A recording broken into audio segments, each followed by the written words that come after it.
B J پی نے 2024 کے لوک سبھا انتخابات کے لیے اپنی پہلی فہرست میں کیرالہ سے ڈاکٹر عبدالسلام کو ٹکٹ دیا ہے۔ بی جے پی سے ٹکٹ حاصل کرنے والے وہ واحد مسلمان ہیں جب سے عبدالسلام مسلسل سرخیوں میں ہیں۔ کیرالہ میں بی جے پی نے لوک سبھا کی 20 سیٹوں میں سے 15 سیٹوں کے نام طے کر لیے ہیں۔ اس میں ملاپورم سے ڈاکٹر عبدالسلام کو امیدوار بنایا گیا ہے۔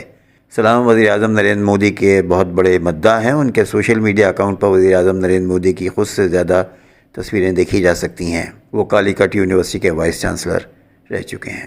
ڈاکٹر عبدالسلام کیرالہ کے رہنے والے ہیں۔ ان کا لنکڈ ان پروفائل کے مطابق 2018 تک اس نے حیاتیاتی علوم میں 153 تحقیقی مقالے، 15 جائزہ مضامین اور 13 کتابیں شائع کی ہیں۔ وہ 2019 میں بی جے پی میں شامل ہوئے، تب سے وہ پارٹی میں سرگرم ہیں۔ عبدالسلام نے 2011 سے 2015 تک کالی کٹ یونیورسٹی کے وائس چانسلر کے طور پر خدمات بھی انجام دی ہے۔ عبدالسلام کے خلاف کوئی فوجداری مقدمہ درج نہیں ہے۔ عبدالسلام بھی بی جے پی کی مرکزی ٹیم کا حصہ ہیں۔ ان کے پاس بی جے پی اقلیتی مورچے قومی نائب صدر کی ذمہ داری بھی ہے۔ ڈاکٹر عبدالسلام ترووننتھاپورم میں رہتے ہیں۔ کولکتہ وزیر اعظم نریندر مودی نے بدھ کو یہاں ہوگلی ندی کے نیچے کولکتہ میٹروپولیٹن کو ہاوڑہ سے جوڑنے والے ملک کے پہلے under water metro rail project کی نقاب کشائی کی اور تقریباً 15,400 کروڑ روپے کی لاگت والے مختلف میٹرو پروجیکٹوں کا سنگ بنیاد بھی رکھا۔ وزیر اعظم نے افتتاحی تقریب کے بعد اسکولی بچوں کے ساتھ اسپلینڈ سے ہاوڑہ میدان تک میٹرو کی سواری کی۔ اس دوران انہوں نے طلباء سے بات چیت بھی کی۔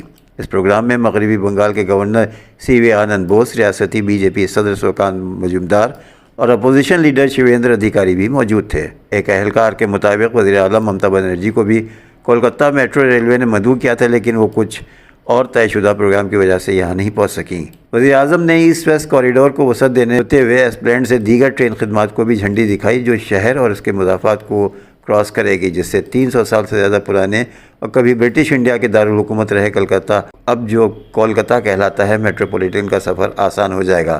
لبنان میں یروشلم جانے والے حزب اللہ کے جنگجوؤں کی کار پر اسرائیل کے فضائی حملے میں حزب اللہ کے سربراہ سید حسن نصر اللہ کے پوتے عباس خلیل سمیت 3 افراد شہید ہو گئے۔ میڈیا رپورٹس کے مطابق حزب اللہ کے ترجمان نے بتایا کہ اسرائیل سے جنگ میں حسن نصر اللہ کے خاندان کے افراد بھی بڑھ چڑھ کر حصہ لے رہے ہیں اور شہادت کا رتبہ پا رہے ہیں۔ گزشتہ روز اسرائیل کے فضائی حملے میں شہید ہونے والے 3 مجاہدین میں سے ایک عباس خلیل بھی تھے۔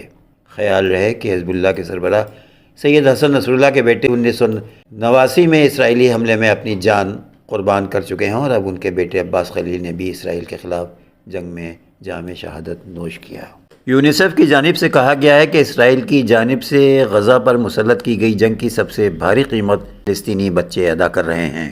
بین الاقوامی خبر رساں اداروں کے مطابق اقوام متحدہ کے ادارہ برائے اطفال یونیسیف نے اپنے ایک بیان میں کہا ہے کہ غزہ کے شمالی علاقوں میں ضرورت کے مطابق امداد نہ پہنچنے سے بچوں کی صحت تشویشناک حد تک خراب ہو رہی ہے۔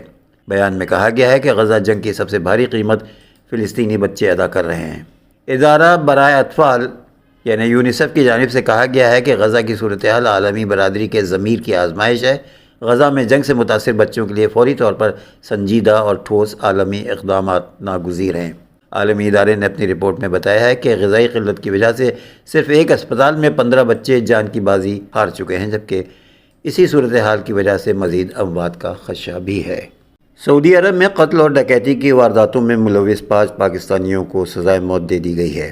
سعودی وزارت داخلہ کے مطابق مذکورہ 5 پاکستانیوں نے نجی کمپنی میں ڈکیتی کی تھی اور بنگلہ دیشی چوکیدار انیس میاں کو قتل کیا تھا۔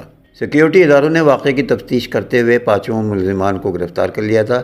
عدالت نے الزامات ثابت ہونے پر 5 پاکستانیوں ارشد علی، دبیر محمد، اسماعیل، عبدالمجید، حاجی نور الدین، عبدالغفار محمد سوما کو ڈکیتی، خالد حسین پتوچو، قربان علی اور عبدالغفار میر بہر لطف اللہ کو موت کی سزا سنائی تھی۔ سعودی اپیل کورٹ نے فیصلے کو برقرار رکھا تھا، جبکہ سعودی شاہی ایوان نے 5 ملزمان کی موت کی سزا کے حتمی فیصلے پر عمل درآمد کی منظوری دے دی تھی، جس پر گزشتہ روز عمل درآمد کرتے ہوئے 5 مجرمان کو سزا دے دی گئی۔ اور آخر میں ایک دلچسپ خبر، سائنسدانوں نے بلیوں کی زبان سیکھ لی ہے۔ بلیوں کی گفتگو سمجھنے کے لیے ایک ایپ بھی تیار کر لیا گیا ہے۔ انسانوں کے برعکس تمام بلیاں بات چیت کے لیے ایک ہی زبان کا استعمال نہیں کرتی ہیں اور ہر بلی کے میاؤں کا الگ مطلب ہوتا ہے۔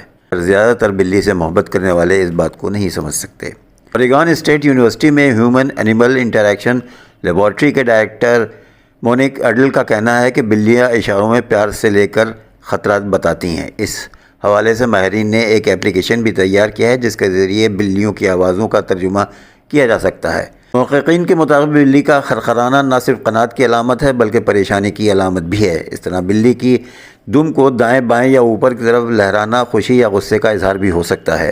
تحقیق کے مطابق بلی کے بچے 8 آوازیں نکال سکتے ہیں جبکہ بالغ بلیاں 16 مختلف آوازیں نکال سکتی ہیں۔ میاؤں ٹاک نامی ایپ آواز کو ریکارڈ کرتا ہے اور پھر اس کا مطلب جاننے کی کوشش کرتا ہے۔ ایپ کے الفاظ میں مجھے کھانا کھلائیں، میں ناراض ہوں، مجھے اکیلا چھوڑ دیں جیسے عام جملے شامل ہیں۔